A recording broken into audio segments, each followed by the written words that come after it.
En el cenit del siglo XIV, el mundo conocido se arrodillaba ante dos poderes: el poder terrenal de los reyes, con sus ejércitos y sus castillos inexpugnables, y el poder celestial del Papa, vicario de Cristo en la tierra, comandante de almas. Creían que su orden era eterno, sancionado por la voluntad divina. Se sentían los amos de la creación, los pastores de la humanidad, pero estaban a punto de aprender una lección brutal, una lección susurrada en el viento que llegaba desde el este. Un enemigo invisible, sin rostro y sin ejército, desembarcó en sus costas. No distinguía entre el siervo y el señor, entre el pecador y el santo. No le importaban las coronas, ni las tiaras, ni los muros de las ciudades. Ante él, la riqueza era inútil, las oraciones quedaban sin respuesta y los decretos reales eran solo papel mojado. El poder humano, en toda su arrogante magnificencia, se reveló como lo que realmente era, una frágil ilusión. Y en medio del hedor de los cuerpos y el clamor de los moribundos, el cielo permaneció en un silencio atronador. Esta no es la historia de una enfermedad, es la historia de cómo la civilización se asomó al abismo. Es la crónica del colapso de un mundo que se creía invulnerable. Es el relato de cuando Dios guardó silencio y la peste negra se convirtió en el único y verdadero soberano de la tierra. Para entender la magnitud del cataclismo, primero debemos comprender el mundo que estaba a punto de ser aniquilado. La cristiandad, de principios del siglo XIV, era un gigante con los pies de barro. 100 años de crecimiento febril, de tala de bosques y construcción de catedrales góticas que arañaban el cielo, habían llevado a Europa al límite de sus recursos. La tierra, explotada sin descanso, daba cosechas cada vez más pobres. Entre 1315 y 1317, una serie de veranos fríos e inviernos despiadados desataron la gran hambruna. Lluvias torrenciales ahogaron las siembras y el espectro del hambre se instaló como un residente permanente en millones de hogares. El canibalismo, ese último tabú, se convirtió en un rumor susurrado en las aldeas más desesperadas. La sociedad era un edificio agrietado. Los campesinos, aplastados por las rentas de señores, cada vez más necesitados de dinero, vivían en una precariedad constante. En las ciudades, una nueva clase de burgueses acumulaba riquezas, mientras una masa de artesanos y obreros se hacinaba en barrios insalubres, listos para estallar en revueltas violentas al menor aumento del precio del pan. La opulencia de unos pocos se construía sobre la miseria de la mayoría. Era un mundo tenso, desnutrido, frágil. Un cuerpo debilitado, listo para sucumbir a la más mínima infección. Y la infección llegó. La historia comienza en 1346, en la ciudad de Cafa, una colonia comercial genovesa en la península de Crimea. Los mongoles de la Horda de Oro asediaban la ciudad. Frustrados por la resistencia y diezmados por una extraña enfermedad que pudría a sus soldados desde dentro, su Khan, Jani Beg, concibió una de las primeras y más aterradoras estrategias de guerra biológica de la historia. Usando enormes catapultas, no lanzó rocas contra los muros de Cafa. Lanzó los cadáveres putrefactos de sus propios hombres. Los genoveses, horrorizados, arrojaban los cuerpos al mar tan rápido como podían, pero era demasiado tarde. El aire mismo se había vuelto ponzoñoso.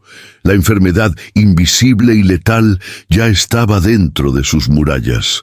Pronto, los defensores de Cafa comenzaron a caer, no por las flechas mongolas, sino por una fiebre ardiente y la aparición de extraños bubones negros en sus ingles y axilas. El asedio se levantó, no por una victoria, sino por el agotamiento de ambos bandos. Los mercaderes genoveses supervivientes, ansiosos por huir de esa tierra maldita, levaron anclas.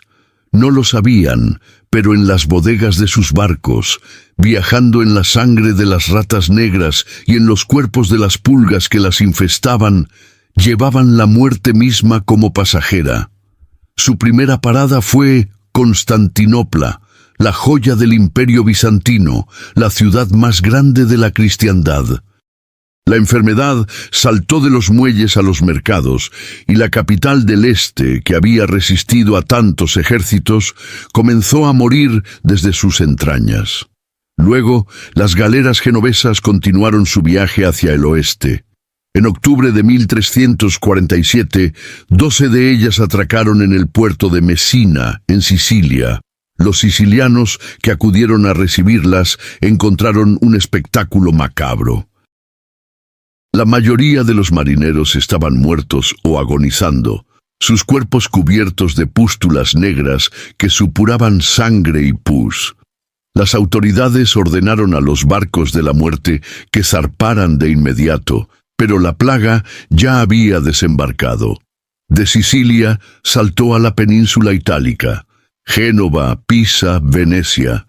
Las orgullosas repúblicas mercantiles que dominaban el Mediterráneo se convirtieron en las puertas de entrada del Apocalipsis.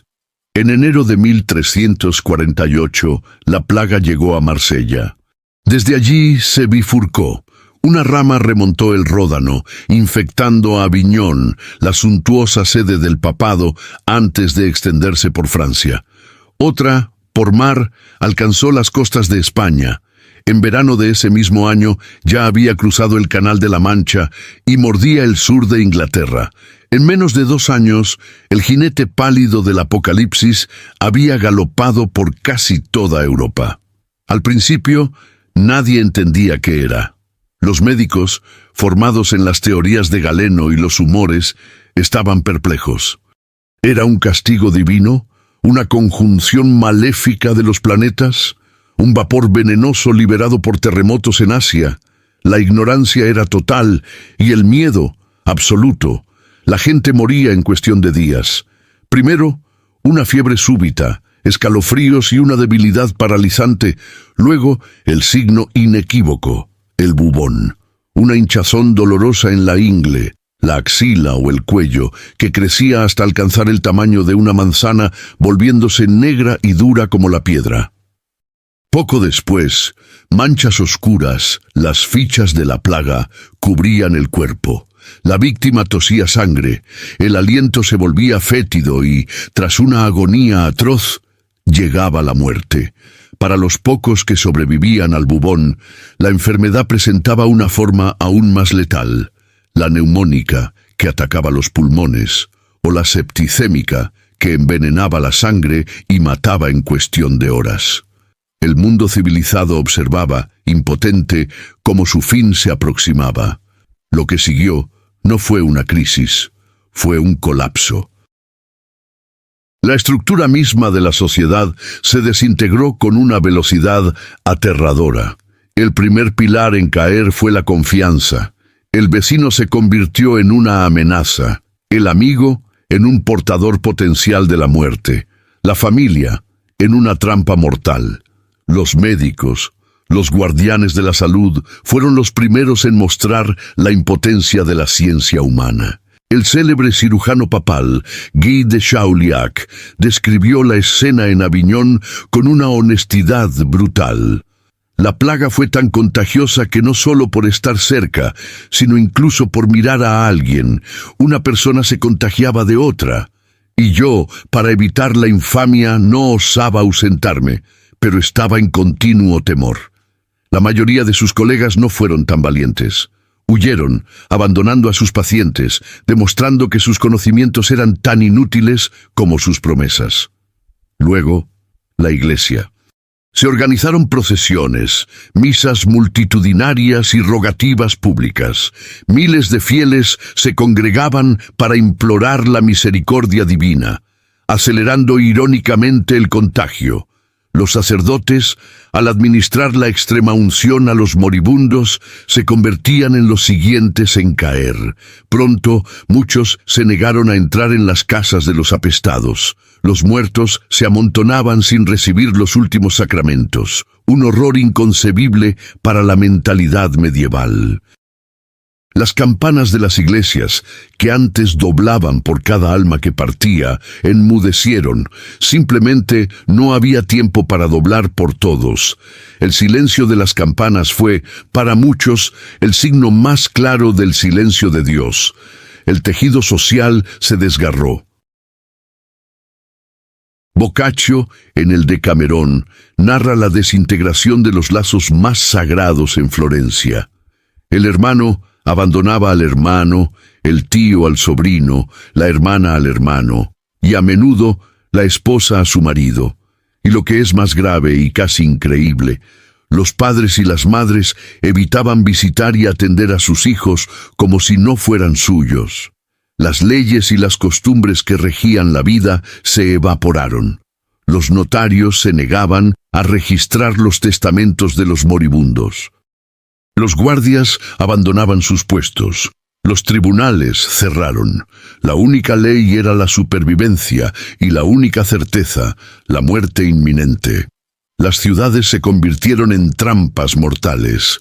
El hedor era insoportable, una mezcla del incienso quemado para purificar el aire y la peste dulzona de los cuerpos en descomposición.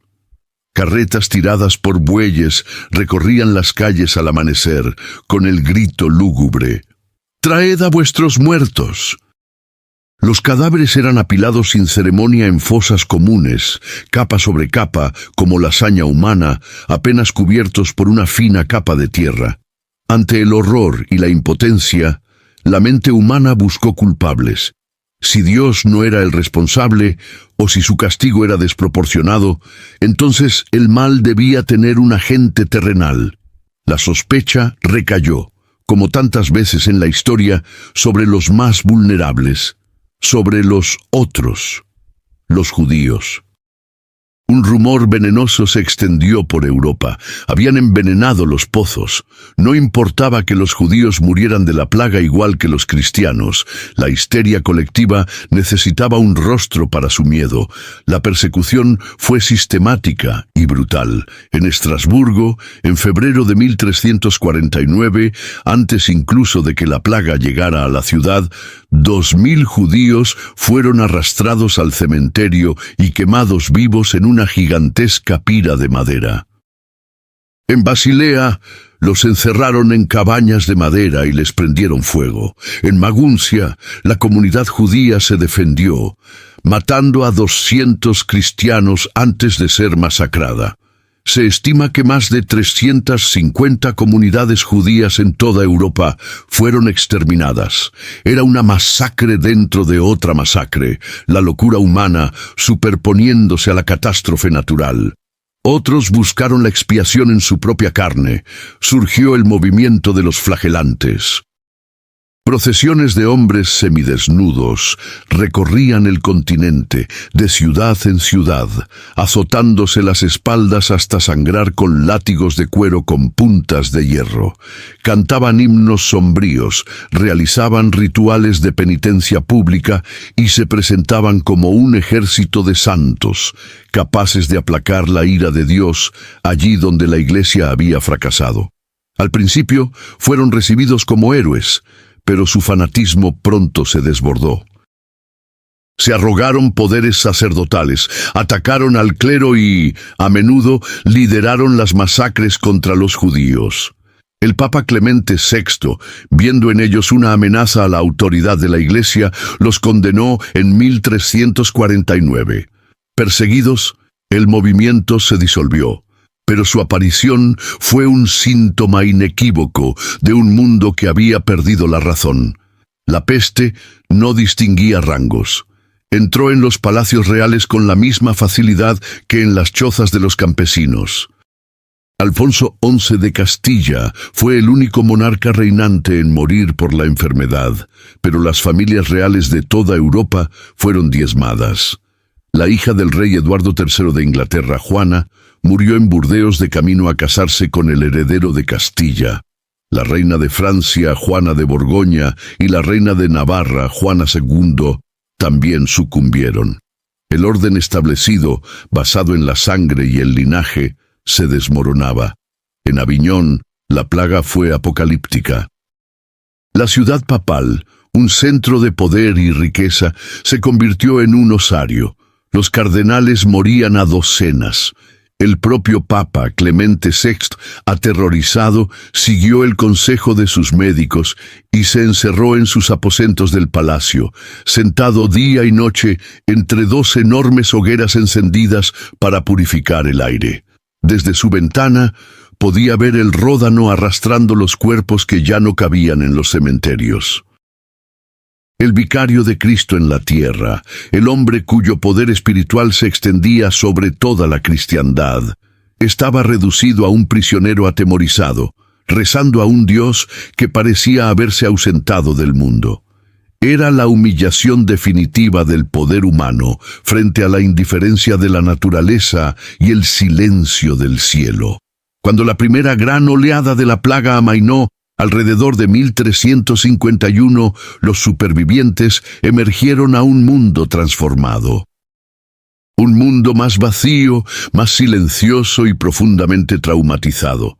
Las cifras exactas son imposibles de conocer, pero los historiadores estiman que entre un tercio y la mitad de la población europea había perecido. En algunas regiones, la cifra ascendió a 2/3. Aldeas enteras fueron borradas del mapa, abandonadas a la naturaleza que reclamaba lo que era suyo. Campos fértiles quedaron sin cultivar por falta de brazos para labrarlos. Este colapso demográfico tuvo consecuencias económicas revolucionarias. El pilar del sistema feudal, la mano de obra abundante y barata del campesinado servil, se había hecho añicos. De repente, el trabajo valía más que la tierra. Los campesinos supervivientes se encontraron en una posición de fuerza sin precedentes. Exigieron salarios más altos, rentas más bajas y mejores condiciones. Si un señor se negaba, simplemente se marchaban a otro dominio donde les ofrecieran más. La clase señorial, cuya riqueza y poder se basaban en la explotación de la tierra, entró en una profunda crisis. Sus rentas se desplomaron. Intentaron reaccionar con la fuerza, aprobando leyes para fijar los salarios a los niveles anteriores a la plaga, como el Estatuto de los Trabajadores en Inglaterra en 1351. Pero era como intentar detener la marea. La resistencia campesina fue feroz.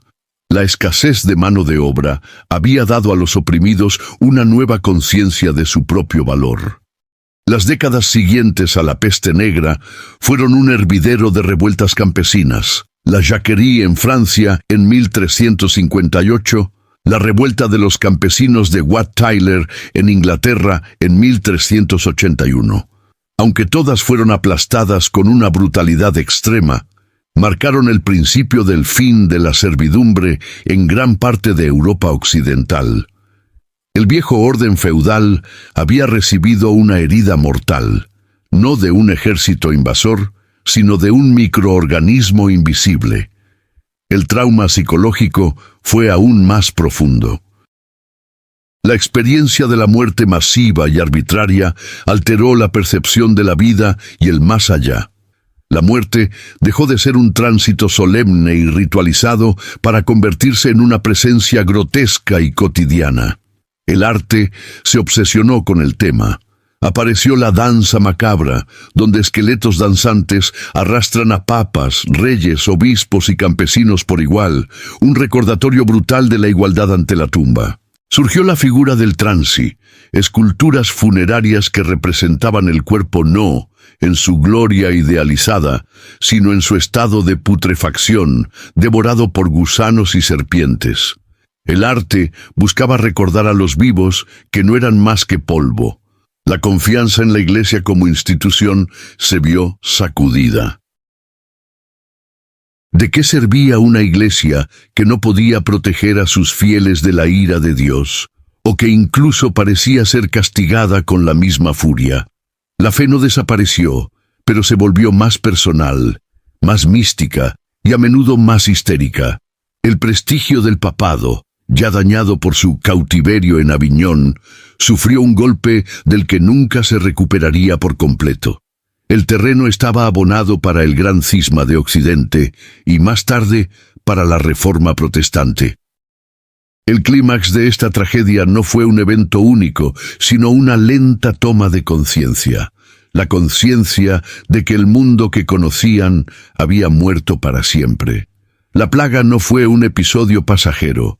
Regresó en oleadas recurrentes durante los siglos siguientes, manteniendo a la población en un estado de ansiedad perpetua. Cada nueva generación nacía con la sombra de la peste sobre sus cabezas. Se instaló una profunda melancolía en el espíritu europeo, un pesimismo existencial que contrastaba con el optimismo constructor de los siglos anteriores. La promesa de la salvación eterna parecía lejana y abstracta frente a la realidad tangible y omnipresente de la muerte. El mundo se había vuelto un lugar más oscuro, más impredecible, un valle de lágrimas donde la voluntad de Dios era inescrutable y su silencio, la única respuesta a las súplicas de la humanidad. La peste negra fue mucho más que una catástrofe demográfica. Fue un catalizador que aceleró el fin de la Edad Media y dio a luz, entre convulsiones, al mundo moderno. Rompió las rígidas estructuras de la sociedad feudal, redistribuyó la riqueza y el poder y alteró para siempre la relación del hombre con la muerte, el trabajo y Dios. Desde las cenizas de ese mundo surgió una Europa diferente. El colapso del sistema señorial tradicional abrió paso a economías más diversificadas y a estados más centralizados, financiados no ya por la tierra, sino por los impuestos y el comercio. El individuo, liberado en parte de los lazos de la servidumbre y la comunidad, comenzó a forjar su propio destino, aunque a menudo en la soledad de un mundo más competitivo e inseguro. La ciencia médica, humillada en su ignorancia, se vio forzada a abandonar las viejas doctrinas y a buscar respuestas en la observación empírica, sentando las bases lejanas de la medicina moderna. Las universidades, diezmadas, se reorganizaron, y el pensamiento, traumatizado por la fragilidad de la existencia, se volcó hacia un humanismo que ponía al hombre, con sus miserias y su grandeza, en el centro del universo. Pero el legado más profundo de la plaga fue el silencio. El silencio de las aldeas abandonadas, el silencio de los campos sin cultivar, el silencio de las campanas que dejaron de doblar y, sobre todo, el silencio de Dios. Ese silencio atronador obligó a la humanidad a mirarse en el espejo y a confrontar su propia finitud. Reveló que bajo la delgada capa de la civilización, la fe y la ley, yace el miedo primario, el instinto de supervivencia y la capacidad para la crueldad y la injusticia. La peste negra no fue el fin del mundo que muchos predijeron, pero sí fue el fin de un mundo de certezas absolutas, de jerarquías divinas y de un orden que se creía eterno. Nos enseñó que el poder, por muy grande que parezca, es impotente ante las fuerzas de la naturaleza, que la fe no es un escudo, sino una pregunta lanzada a un cosmos indiferente, y que en los momentos de crisis extrema, cuando las instituciones colapsan y el cielo calla, al hombre solo le queda el hombre. Una lección brutal, escrita con los huesos de millones, que resuena a través de los siglos hasta nuestros días.